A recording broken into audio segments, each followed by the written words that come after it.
Hello everyone, welcome back to solid movie stuff. నేను మీ SRB. కంటెంట్లోకి వెళ్ళిపోదాం. వృషకర్మ అక్కినేని నాగచైతన్య గారి మోస్ట్ యాంటిసిపేటెడ్ మూవీ అని చాలా కాన్ఫిడెంట్ గా చెప్పొచ్చు. వృషకర్మ మీనింగ్ ఏంటంటే డోర్ ఆఫ్ ధర్మ, అంటే ధర్మాన్ని పాటించేవాడు. అంటే డైరెక్టర్ గారి మాటల ప్రకారం సృష్టి ధర్మాన్ని నిలబెట్టేవాడు వృషకర్మ. సో ఆ శ్రీ మహావిష్ణు స్వామి వారి 1000 పేర్లలో ఒక పేరు ఈ వృషకర్మ. సో ఈ గ్లిమ్స్ ప్రకారం అతీంద్రియ శక్తులు మేల్కొన్నప్పుడు, సృష్టి ధర్మం తప్పినప్పుడు విధి ఒక వృషకర్మను ఎంచుకుంటుంది.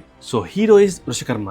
బట్ తను గాడ్ కాదు కాబట్టి అతీంద్రియ శక్తుల్ని అంతం చేయాలంటే వెపన్స్ ఉండవు, పవర్స్ ఉండవు. జస్ట్ తన ఒక good human being and righteous being. Ego ఉండదు, అంటే నేనెందుకు చేయాలి, నేను మాత్రమే చేయగలను అన్న ఈగో ఉండదు. అండ్ సిన్ అంటే పాపపు ఆలోచనలు, పనులు చేయనివాడు గుడ్ సోల్. సో అలాంటి వాడు అతీంద్రియ శక్తుల్ని కంట్రోల్ చేయాలి, సమూలంగా నాశనం చేయాలి అంటే తన వల్ల కాదు, బట్ డెస్టినీ తనకు హెల్ప్ చేస్తుంది, అంటే నేచర్. అది ఏ విధంగా అంటే ఆ అతీంద్రియ శక్తుల్ని నాశనం చేసే పవర్స్ హీరోకి పరిచయం చేస్తుంది. అది ఎలా అనేది క్లియర్ గా మూవీలో చూపిస్తారు, లేదా ట్రైలర్లో ఏమైనా చెప్పొచ్చు. అంటే పవర్స్ అంటే లిటరల్ గా పవర్స్ కాదు, ఆ ఈవిల్ పవర్ ని అంతం చేసే ఒక లాజిక్ ఆర్ మార్గం చూపిస్తుంది. సో అది ఎలా అనేది ఈ గ్లిమ్స్ లోనో ట్రైలర్ లోనో చెప్పేస్తే ఇంకా మూవీకి వెళ్ళడం దేనికి. సో అది సస్పెన్స్. అండ్ ఎలా హీరో ఈవిల్ ని అంతం చేస్తాడు, ఆర్ అట్లీస్ట్ అంతం చేశాను అని అనుకుంటాడు అనేది మూవీలో మాత్రమే చూపించాలి. బట్ ఈ వీడియోలో లాస్ట్ పాయింట్ లో ఒక బిగ్గెస్ట్ డీటెయిల్ రివీల్ చేశాను. అది ఫైండ్ అవుట్ చేసినప్పుడు నా మైండ్ బ్లాక్ అయింది, ఏంది ఇలా కూడా ఆలోచిస్తారా అని. దెన్ అప్పుడు I got an idea about this movie. ఈ మూవీ స్కేల్ ఏంటి, స్టోరీ పరంగా ఏ విధంగా వాళ్ళు ఆలోచించారు అని. సో ఆ బిగ్గెస్ట్ లాంగ్ డీటెయిల్ చెప్పాలంటే దానికి సంబంధించిన స్మాల్ డీటెయిల్స్ రివీల్ చేసుకుంటూ వెళ్తే అప్పుడు మీకు పర్ఫెక్ట్ గా ఆ డీటెయిల్స్ అర్థమవుతుంది. సో గ్లిమ్స్ లో మనకు కనిపించిన డీటెయిల్ గురించి మాట్లాడుకుంటే, spoiler alert. Number 1, Laapataa ladies లోని హీరోగా చేసిన స్పర్శ్ శ్రీవాస్తవ్ గారు ఈ మూవీలో యాంటాగనిస్ట్ గా చేస్తున్నారు, అంటే విలన్ గా.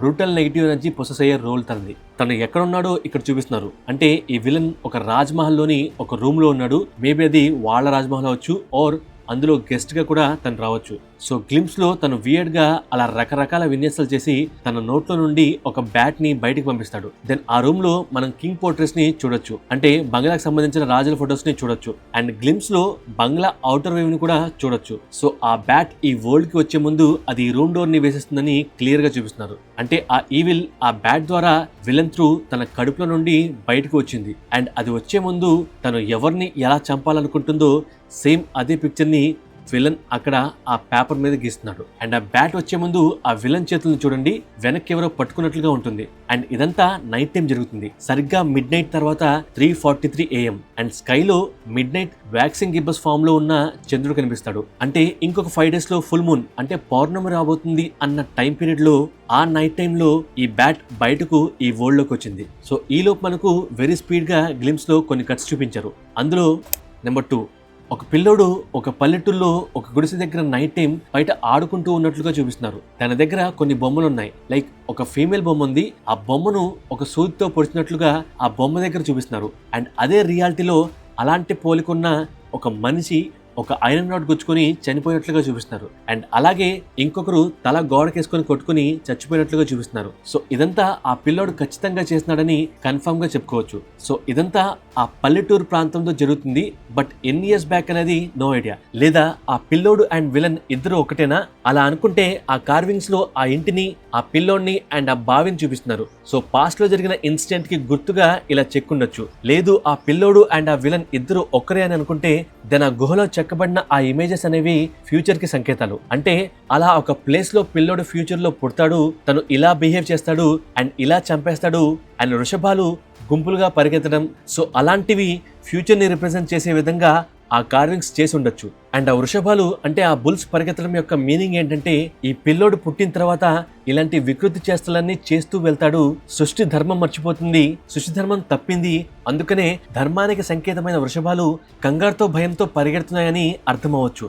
సో ఆ కార్వింగ్స్ లో ఫ్యూచర్ గురించి ఎప్పుడో కొన్ని శతాబ్దాల క్రిందటే రాసి ఉండొచ్చు. అండ్ ఆ పిల్లోడు అలా చేస్తున్నాడని ఆ కార్వింగ్స్ లో చెక్కారు. బట్ తను అలా చేయడానికి కారణం కూడా అక్కడే చెక్కారు. That reason is this image. ఏదో హోల్స్ పడ్డట్లుగా ఉంది కదా. అండ్ ఆ వృషభాలు అలా అలా పరిగెడుతున్నాయి.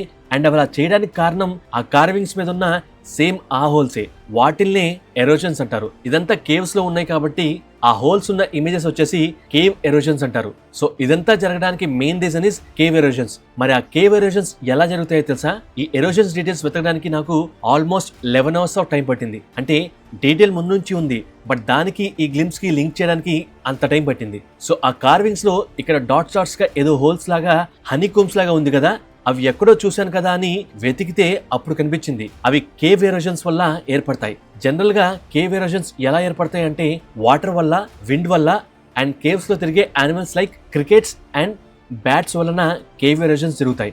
సో వన్స్ బ్యాట్స్ అనే వర్డ్ రాగానే ఫోకస్ మొత్తం దాని మీదకి వెళ్ళింది. సో బ్యాట్స్ అంటే గబ్బిలం యొక్క వింగ్స్ వల్ల అవి ఆడించినప్పుడు ఆ ఫోర్స్ కి లోపల కేవ్స్ లో ఉన్న ఎరోజన్స్ ఏర్పడతాయంట. సో ఈ డీటెయిల్ మూవీ టీమ్ అఫీషియల్ గా రిలీజ్ చేసిన మేకింగ్ వీడియోలో గట్టిగా వెతికితే దొరికింది. అక్కడే ఈ ఇమేజ్ ఉంది. దెన్ గ్లిమ్స్ ని బాగా రీచెక్ చేస్తున్నప్పుడు ఇదేంటి 2 పిక్స్ లో సేమ్ డిజైన్ ఉంది అని అబ్జర్వ్ చేస్తే దెన్ మైండ్ కి స్ట్రైక్ అయింది. సో ఆ బ్యాట్స్ వలన పిల్లోడు అలా మారతాడు అండ్ వృషభాలు భయపడతాయి, సృష్టి ధర్మం తప్పుతుంది అని క్లియర్ గా చూపిస్తున్నారు. అండ్ మనకు చూపించింది జస్ట్ 2 కార్వింగ్స్ మాత్రమే, అంటే 2 పిక్స్ మాత్రమే చూపించారు. సో దానికి సొల్యూషన్ కూడా మేబీ ఆ కార్వింగ్స్ లో క్లియర్ గానే ఉండొచ్చు. అది మూవీలోనే చూపిస్తే బాగుంటుంది. ట్రైలర్ లో ఎంత తక్కువ రివీల్ చేస్తే అంత స్ట్రాంగ్ గా ఈ మూవీ ఇంపాక్ట్ ఇస్తుంది. నెంబర్ 3, నా థీరీస్ ఇక్కడ కాలిపోతూ కనిపిస్తున్న ఆ బిల్డింగ్ వచ్చేసి Saint Teresa deaf and డెమ్ asylum. అది క్లియర్ గా ఈ పిక్ లో కనిపిస్తుంది. అంటే చెవిటి వాళ్ళు, మూగవాళ్ళు ఉండే ఆశ్రమంని దారుణాతి దారుణంగా ఆ విలన్ కాల్చేసి వెళ్ళిపోతున్నాడు. దానికి రీజన్ మేబీ ఆ విలన్ కూడా చెవిటి మూగ అవ్వచ్చు. అంటే చిన్నప్పుడు వాళ్ళ తాలూకు వాళ్ళని చంపేసి అలా ఆ అసైలంలోనే జాయిన్ అయి ఉండొచ్చు. బట్ మేబీ కొన్ని రీజన్ వలన ఆ అసైలం నుండి తనని తరిమేసి ఉండొచ్చు అండ్ అక్కడే ఉన్న రోజులు బాగా టార్చర్ చేసి ఉండొచ్చు. సో ఇదంతా తన చిన్నతనంలో జరిగి ఉండొచ్చు. సో అందుకనే ఆ అసైలం అంటే తన కోపం, అందుకనే దాన్ని కాల్చేసి వస్తున్నాడు. అండ్ అలాగే మేబీ గ్లిమ్స్ స్టార్టింగ్ లో కార్ దగ్గర కనిపించిన వ్యక్తి తన అసైలం లో వార్డెన్ అవ్వచ్చు. సో ఈ car scene and that asylum scene రెండు ఒకటే నైట్ లో జరుగుండొచ్చు. దెన్ ఆ తర్వాత తను ఇలా ఒక రకంగా ఇంకా స్ట్రాంగ్ గా పొసెస్ అయి ఉండొచ్చు. అండ్ అదే నైట్ ఆ విలన్ ఉన్న రూమ్ తెరిచి ఉండడం వలన అక్కడే రౌండ్స్ కి వచ్చిన వార్డెన్ లాంతర్ పట్టుకుని ఆ రూమ్ లోపలికి వెళ్ళినప్పుడు వాల్ మీద ఆ అసైలం ని చూసి షాక్ తో ఆ లాంతర్ ని పడేసి ఉండొచ్చు. దెన్ తను బయటకు వచ్చి కార్డర్ లో ఇంకో లాంతర్ తీసుకొని తన రూమ్ లోకి వెళ్లే లోపు ఆర్ వెళ్ళిన తర్వాత తను కూడా ఫినిష్ అయిపోయి ఉండొచ్చు. సో వార్డెన్ అని ఎలా చెప్తున్నాం అంటే ఇది కూడా మేకింగ్ వీడియోలో చూపించారు. సో ఆ చూపించిన ఇమేజెస్ కి మనం థీరీస్ యాడ్ చేసి మీకు చెప్తున్నా. సో ఇందులో థీరీ ఏదో మూవీలో ఏది ఉంటుందో నాకు కూడా ఐడియా లేదు. నెంబర్ 4, హీరో అర్జున్ ఎలా ట్రెజర్ హంటరో జయరామ్ గారు అండ్ హీరోయిన్ ఇద్దరు ఆర్కియాలజిస్ట్, మేబీ ఫాదర్ డాటర్ అవ్వచ్చు ఆర్ కొలీగ్స్ అవ్వచ్చు. పురాతనమైన గుహలు బయటపడడంతో లోపలికి వాళ్ళు వెళ్తారు. ఇక్కడ కనిపిస్తున్న రెడ్ కలర్ ఫ్లేర్ ని వెలిగించడానికి రీజన్ ఏంటంటే వాళ్ళు ముందు టార్చ్ లైట్ తోనే వెళ్తారు. బట్ ఒక్కసారిగా గబ్బిలాలు అనుకున్న దానికంటే ఎక్కువగా వాళ్ళ మీద నుండి వెళ్ళడం అండ్ ఆ తర్వాత ఒక భీకరమైన ఆకారం కనపడడంతో భయంతో కొంతమంది పారిపోతారు అండ్ హీరోయిన్ జయరామ్ గారు టార్చ్ లైట్ పరేసుకుంటారు. సో అందులోని ఒక టార్చ్ లైట్ మాత్రం జయరామ్ గారి పక్కన క్లియర్ గా మనం చూడొచ్చు. సో అందుకనే ఆ టైంలో చీకటిగా ఉండడం వలన ఒక ఫ్లేర్ తీసుకొని ఆ భీకరమైన ఆకారం వైపు చూస్తూ ఉంటారు. సో అది మేబీ ఒక తాడుతో కట్టిన రాక్షసుడి విగ్రహం అయి ఉండొచ్చు. సో తను చూడడానికి భయంకరంగా ఉంటాడు, బట్ చెవులు మాత్రం బ్యాట్స్ కి ఎలా ఉంటాయో సేమ్ అలాగే ఉంటాయి. సో ఇక్కడ ఈ రాక్షసుడి విగ్రహం నుండే ఈవిల్ పవర్ జనరేట్ అవ్వచ్చు. ఇక్కడేదో వెలుగుతుందని ఆ పాప దగ్గరికి రాగానే తను కూడా పొజెస్ అవుతుంది. మేబీ అది డ్రీమ్ అవ్వచ్చు. బట్ ఆ గుడ్లగూబు బొమ్మ గ్లిమ్స్ లాస్ట్ లో ఆ పాప దగ్గర చూడొచ్చు. అండ్ ఈ వెలుగుతున్నది స్టార్టింగ్ లో గుడ్లగూబు లాగా అనిపించలేదు, చూడడానికి అలా లేదు. బట్ ఈ బొమ్మ దగ్గరికి ఆ పాప వచ్చే ముందు ఎందుకని ఆ పాప రివర్స్ లో కనిపించింది అని ఆ వెలుగుతున్న ఆబ్జెక్ట్ ని కూడా రివర్స్ చేసి చూస్తే దెన్ ఈ పాప దగ్గర ఉన్న గుడ్లగూబ అండ్ ఇక్కడ వెలుగుతున్న డాల్ రెండు ఒక్కటే. కాకపోతే ఆ గుడ్లగూబ రివర్స్ లో ఆ పాపను చూస్తుంది. దానికి రీజన్ బ్యాట్స్ కూడా రివర్స్ లో వేలాడతాయి అండ్ ఈవిల్ పవర్ ఈ మూవీలో బ్యాట్స్ కి కనెక్ట్ అయి ఉంది కాబట్టి అందుకనే స్టార్టింగ్ లో ఆ పాప రివర్స్ లో కనిపిస్తుంది అండ్ గుడ్లగూబ కూడా రివర్స్ లో పెట్టుంది. బట్ దాని కాళ్ళు కరిగిపోయినట్లుగా చూపిస్తున్నారు. నెంబర్ 5, ఎలాగైతే బ్యాట్స్ నైట్ టైం యాక్టివ్ అవుతాయో సేమ్ అలాగే గుడ్లగూబ కూడా నైట్ టైం యాక్టివ్ గా ఉంటుంది. సో అలా ఏదన్నా ప్రీవియస్ పాయింట్ లో చెప్పినట్లుగా బ్యాట్స్ కి అవుల్కి లింక్ పెట్టుండొచ్చు. అండ్ అలాగే బ్యాట్స్ నైట్ ఎలా యాక్టివ్ అవుతాయో మూవీలో evil power mainly night times మాత్రమే, లైక్ పాపను అండ్ ఆ విలన్ ని ఆ చిన్న పిల్లోడిని నైట్ టైం పొసెస్ చేస్తుంది. అండ్ ఈవిల్ వర్క్ అంతా నైట్ టైం మాత్రమే చేస్తుంది. అంటే సూర్యుడు ఉన్న టైంలో అది చేయలేదు. కానీ గ్లిమ్స్ లాస్ట్ లో దాని పవర్ ని డే టైంలో చూపించడానికి రీజన్ సూర్యగ్రహణం ఏర్పడడం.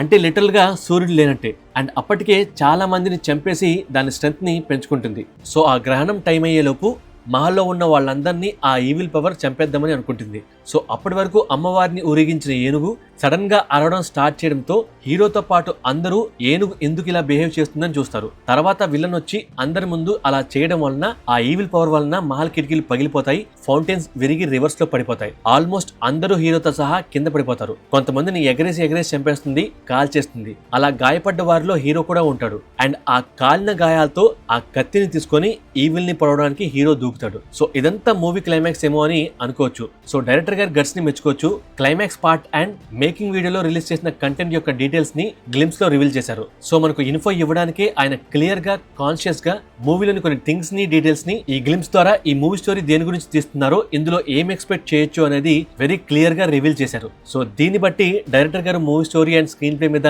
ఎంత కాన్ఫిడెంట్ గా ఉన్నారో అనేది గమనించవచ్చు. అండ్ మూవీలో మ్యూజిక్ నెక్స్ట్ లెవెల్లో ఉంటుంది. అది థియేటర్ లో చూస్తే వేరే లెవెల్లో ఉంటుంది. అలాగే మూవీలో కూడా జంప్ స్కేరీ సీన్స్ ఖచ్చితంగా పెడతారు. సో ఆ ఎక్స్పీరియన్స్ అండ్ నెక్స్ట్ ఏం జరుగుతుంది అన్న suspense and also climax twist or interval twist, అలా ఎక్కడ ఉంటే అక్కడ ట్విస్ట్ కోసం అవి ఎలా చూపిస్తారో అని నేనైతే చాలా eagerly waiting. Number 6, the last detail. ఇదొక బిగ్గెస్ట్ డీటెయిల్, స్పాయిలర్ అలర్ట్. ఈ కనిపించే సీక్వెన్స్ అంతా క్లైమాక్స్ అని క్లియర్ గా చూస్తేనే అర్థమవుతుంది. డైరెక్టర్ గారు కూడా చెప్పారు, ఫస్ట్ మేము క్లైమాక్స్ షూట్ చేసాము అని. సో డీటెయిల్ ఇది కాదు, అది ఏ రోజు జరుగుతుంది అనేది బిగ్గెస్ట్ డీటెయిల్. ఇక్కడ ఏనుగు మీద అమ్మవారి ఊరేగింపు అదంతా జరుగుతుంది. ఇక్కడ క్లియర్ గా అమ్మవారి త్రిశూలాన్ని చూడొచ్చు. సో అలా ఊరేగింపు చేసిన తర్వాత తీసుకొచ్చి మండపంలో అమ్మవారిని పెడతారు. దెన్ ఆ తర్వాత పూజ చేస్తున్నారు. సో ఆ పూజలో ఆ బంగ్లా ఓనర్స్ అండ్ వాళ్ళకి సంబంధించిన ఫ్యామిలీ మెంబర్స్ అక్కడ నిల్చొని ఉన్నారు. అండ్ ఇంకో సైడ్ హీరోయిన్ అండ్ ఆ చిన్న పాప కూడా నిల్చొని ఉంది. సో ఆ పూజ ఒక ఫెస్టివల్ అని మీలో కొంతమందికి ఐడియా ఉండొచ్చు ఆర్ లేకపోవచ్చు. అక్కడ హోమగుండం ఉన్నప్పటికీ అదొక ఫెస్టివల్ అని మన స్ట్రాంగ్ గెస్. సో ఆ ఫెస్టివల్ వచ్చేసి దసరా, అంటే విజయదశమి. ద డీటెయిల్ ఇస్ అక్కడ ఫెస్టివల్ లో ఆయుధ పూజ చేస్తున్నారు. నార్త్ సైడ్ కొన్ని చోట్ల లైక్ గుజరాత్, యూపీ, మహారాష్ట్ర, మధ్యప్రదేశ్ లో ఆయుధ పూజ దశమి రోజు చేస్తారు. దాన్నే శస్త్ర పూజ అని కూడా అంటారు. సో ఇందాక చెప్పినట్లుగా ఆ రాజవంశీకులు వాళ్ళ ఆయుధాలను ఒక చెక్కతో చేసిన బల్ల మీద డిస్ప్లే పెట్టి ఆ బల్లను జాగ్రత్తగా అలంకరించి పసుపు కుంకుమ రాసి నీట్ గా పేర్చి పూజ చేస్తున్నారు. సో ఈ డీటెయిల్ అనేది మీరు ఎంత వెతికినా గ్లిమ్స్ లో దొరకదు, ఎందుకంటే అది మేకింగ్ వీడియోలో ఉంది కాబట్టి. సో హీరోకి సడన్ గా ఆ గ్లిమ్స్ లాస్ట్ లో ఆ కత్తి దొరకడానికి రీజన్ శస్త్ర పూజలో ఆయుధాలని పెట్టడం. అండ్ అలాగే విలన్ లో ఉన్న నెగిటివ్ ఎనర్జీ ఎక్స్ప్లోడ్ అవ్వడం వలన ఆ ఫౌంటైన్స్, ఆ రాజ్మహల్ డోర్స్ అండ్ విండోస్ పగిలిపోవడం క్లియర్ గా చూపిస్తున్నారు. అదంతా బీభత్సం జరగడం వలన హీరో అక్కడున్న ఒక ఆయుధం తీసుకొని తను ఇలా అటాక్ చేస్తాడు. సో లాస్ట్ పాయింట్ లో ఇప్పటి వరకు చెప్పింది చిన్న చిన్న డీటెయిల్స్. బిగ్గెస్ట్ డీటెయిల్ ఇస్ ఈ విజయదశమి పూజలో అల్లకల్లోలం జరుగుతున్నప్పుడు మనకు ఆకాశంలో గ్రహణం పట్టడం చూపిస్తారు. అదే గ్రహణాన్ని మూవీ టైటిల్ లోగో కింద కూడా చూపిస్తున్నారు. అండ్ సేమ్ అది క్లియర్ గా ఈ గ్లిమ్స్ లో కూడా చూపించారు. ఇప్పుడు నేను చెప్పబోయేది, ఇఫ్ ఇన్ కేస్ ఇక్కడ జరుగుతున్న పూజ ఇండియాలోని ఒక స్టేట్ లో విజయదశమి రోజున జరుగుతున్న శస్త్ర పూజ అయితే ఇది బిగ్గెస్ట్ డీటెయిల్ అవుతుంది. ఇఫ్ ఇన్ కేస్ అది విజయదశమి పండగ కాకపోతే ఈ డీటెయిల్ జస్ట్ ఒక నార్మల్ డీటెయిల్ అవుతుంది. So the biggest detail is past 100 years వెతకమని ఏఐకి చెప్పాను. నేను కూడా సర్చ్ చేశాను, బట్ అది ఇంపాసిబుల్, అంటే రియాలిటీలో జరగడం ఇంపాసిబుల్. అండ్ మూవీ కాబట్టి పాసిబుల్ చేశారు. అదేంటంటే విజయదశమి రోజు గానీ ఆర్ శస్త్ర పూజ రోజు గానీ, ఈవెన్ మన దగ్గర జరిగే నవమి 9వ రోజైనా సరే సూర్యగ్రహణం ఆర్ చంద్రగ్రహణం పట్టదు. It's highly impossible. ఎందుకంటే మన తెలుగు క్యాలెండర్ ప్రకారం విజయదశమి ఎప్పుడు శుక్లపక్షమి 10వ రోజు వస్తుంది అండ్ సూర్యగ్రహణం న్యూ మూన్ డే వస్తుంది. అంటే ఇది ఖచ్చితంగా అమావాస్య రోజు మాత్రమే సూర్యగ్రహణం వస్తుంది. అంటే రెండిటికి 10 days గ్యాప్ ఉంటుంది. కన్ఫ్యూజన్ లేకుండా చెప్పాలి అంటే సూర్యగ్రహణం ఎప్పుడు పట్టినా అమావాస్య రోజు మాత్రమే వస్తుంది. సో సూర్యగ్రహణం ఈక్వల్స్ టు అమావాస్య, రెండు ఒకే రోజు వస్తాయి. కానీ ప్రతి అమావాస్య సూర్యగ్రహణం కాదు, ఆ రోజు పట్టదు. ఒకవేళ పట్టింది అంటే అది ఖచ్చితంగా అమావాస్య అయి ఉంటుంది. దెన్ ఎప్పుడు కూడా అమావాస్య అయిన 10వ రోజు మాత్రమే విజయదశమి పండుగ వస్తుంది. అంటే అమావాస్యకి విజయదశమికి 10 days గ్యాప్ ఉంటుంది. అండ్ నెక్స్ట్ ఇది కూడా వెరీ క్లియర్గా గుర్తుపెట్టుకోండి, విజయదశమి రోజు నైట్ చంద్రుడు ఆల్మోస్ట్ 70 to 80% బాగా కనిపిస్తాడు. దాన్ని ఇంగ్లీష్లో వ్యాక్సింగ్ గిబ్బస్ అని అంటారు. అంటే మన ప్రీవియస్ పాయింట్లో చెప్పాను, అంటే పౌర్ణమికి కొన్ని రోజుల ముందు. సో విజయదశమి అయిన 5th day మాత్రమే పౌర్ణమి వస్తుంది, అంటే ఫుల్ మూన్. సింపుల్గా అమావాస్య అయిన 10వ రోజు విజయదశమి వస్తుంది, విజయదశమి అయిన 5th day పౌర్ణమి వస్తుంది. సో పౌర్ణమికి అమావాస్యకి 15 days గ్యాప్ ఉంటుంది. ఇది అందరికీ తెలిసిన సైన్స్. అండ్ ఆల్సో ఇందాక చెప్పినట్లుగా అమావాస్య రోజు మాత్రమే సూర్యగ్రహణం పడుతుంది. సో ఆస్ట్రానామికలీ విజయదశమి రోజు సూర్యగ్రహణం రావడం అనేది వెరీ వెరీ ఇంపాసిబుల్. నేను చెప్పింది ఇంకా అర్థం కాకపోతే మళ్ళీ ఒకసారి ప్రీవియస్గా చెప్పింది క్లియర్గా వినండి. ఇదే main part in our video. సరే, ఇప్పుడు మూవీ విషయానికి వస్తే అమావాస్య రోజు మాత్రమే పట్టే సూర్యగ్రహణం రోజున విజయదశమి పూజ చేస్తున్నట్లుగా చూపిస్తున్నారు. రియలిస్టిక్గా అది పాసిబుల్ కాదు. మన హిందూ సాంప్రదాయాల ప్రకారం పండగలను ఎప్పుడు పడితే అప్పుడు చేయలేరు. దానికి ఒక తిథి, పర్టికులర్ టైం ఉంటుంది. బట్ ఇక్కడ రెండు ఒకే రోజు వచ్చాయని చూపిస్తున్నారు. దీనికి అర్థం డైరెక్టర్ గారు అది సరిగ్గా చూసుకోలేదా, అక్కడ మిస్టేక్ చేశారా అని అడిగితే నో, యాక్చువల్లీ కావాలనే అలా పెట్టారు. అంటే ఇంపాసిబుల్ని పాసిబుల్ చేస్తున్నారు. సో ఇప్పటిదాకా చెప్పిన సూర్యగ్రహణం రోజున విజయదశమి రాదు అనేది ఫ్యాక్ట్స్, రియల్ ఫ్యాక్ట్స్. బట్ ఇప్పుడు చెప్పబోయేది మూవీ పరంగా గెస్ థియరీస్. అదే ఏదైతే ఆ గబ్బిలం విలన్ బాడీలో నుండి ఎలా వచ్చిందో, which is highly impossible, same అదే విధంగా అమావాస్య పాజ్ తీసుకొని 10 days తర్వాత వచ్చింది, లేదా 20 days ముందే విజయదశమి రోజు వచ్చింది. సో ఇక్కడ థింగ్ ఈజ్, గ్లిమ్స్ స్టార్టింగ్ లో అతీంద్రియ శక్తులు మేల్కొన్నప్పుడు సృష్టి ధర్మం తప్పినప్పుడు అని అంటారు. సో ఈ అతీంద్రియ శక్తులు అంటే విరూపాక్షలాగా ఏదో చేతబడులు అవి కాదు. ఇన్బిల్ట్ గా దానికి ఈవిల్ పవర్స్ ఉంటాయి. అది ఏదైనా చేయగలదు, దానికి చాలా బిగ్ పవర్స్ ఉంటాయి. సో ఆ అతీంద్రియ శక్తులు మేల్కొని చేస్తున్న పనులకు సృష్టి తన ధర్మాన్ని మర్చిపోయింది. అంటే defying the laws of nature. అసాధారణ రోజుల్లో పండగ రావడం, ఆర్ పండగ టైంలో అమావాస్య సూర్యగ్రహణం రావడం, అది నేచర్ కి విరుద్ధంగా వెళ్ళడం. అంటే సింపుల్ గా సృష్టి తన ధర్మం తప్పడం. దెన్ అది హ్యూమన్ కంట్రోల్ చేయలేని ఒక బిగ్గెస్ట్ థింగ్. అంటే భూభ్రమణం ఐదర్ ఫాస్ట్ గా తిరగడం, ఆర్ స్లో అవడం, ఆర్ ఇంకేదన్నా జరగడం, ఆర్ ఈవిల్ పవర్ వలన అలా జరగడం. సో అది హ్యూమన్స్ కంట్రోల్ చేయలేనిది. సో అలాంటిదే ఈ మూవీలో జరుగుతుంది. దాని అర్థం ఈ మూవీలో అలాంటి ఈవిల్ పవర్స్ ఒకటి పాస్ట్ నుండి ప్రజెంట్ హీరో ఉన్న ఎరాకి రావడం. అంటే కొన్ని శతాబ్దాలుగా పోర్చబడిన ఈవిల్ పవర్ సడన్ గా మేల్కొని నేచర్ ని కంట్రోల్ చేస్తుంది. సో అందుకనే విధి అంటే డెస్టినీ ఒక వృషకర్మను పంపిస్తుంది. తనే అర్జున్. తన ఒక ఎక్స్ప్లోరర్, ట్రెజర్ హంటర్. అంతకు మించి ఆ ఆర్డర్ తప్పిన సృష్టిని కరెక్ట్ చేసేవాడు. అందుకనే తనని వృషకర్మ అన్నారు.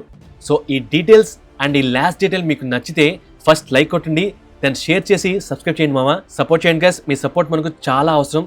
అండ్ ఒక చిన్న లాస్ట్ డీటెయిల్ ఇస్, సూర్యగ్రహణం అని పూజారులకు ఐదర్ ముందే తెలుసుండొచ్చు ఆర్ సడన్ గా తెలుసుండొచ్చు. సో పూజ చేస్తూ గ్రహణం టైంలో అమ్మవారిని కర్టెన్స్ తో కవర్ చేస్తున్నారు. లైక్ బయట గ్రహణం టైంలో ఆలయాలు ఎలాగైతే మూసేస్తారో, ఇక్కడ కూడా గ్రహణం స్టార్ట్ అవబోతుందనో ఆర్ అయినందుకో కర్టెన్స్ మూసేసి అమ్మవారిని కవర్ చేశారు. అందుకనే ఇక్కడ గ్లిమ్స్ లో అమ్మవారు కనబడరు, బట్ మేకింగ్ వీడియోలో క్లియర్ గా కనిపిస్తున్నారు. దెన్ అదే టైంలో విలన్ బయటకు వచ్చి ఈ గ్యాప్ లో అల్లకల్లోలం క్రియేట్ చేస్తాడు. So stay tune to our channel for more details and more theories and more breakdowns. Thank you. Love you all.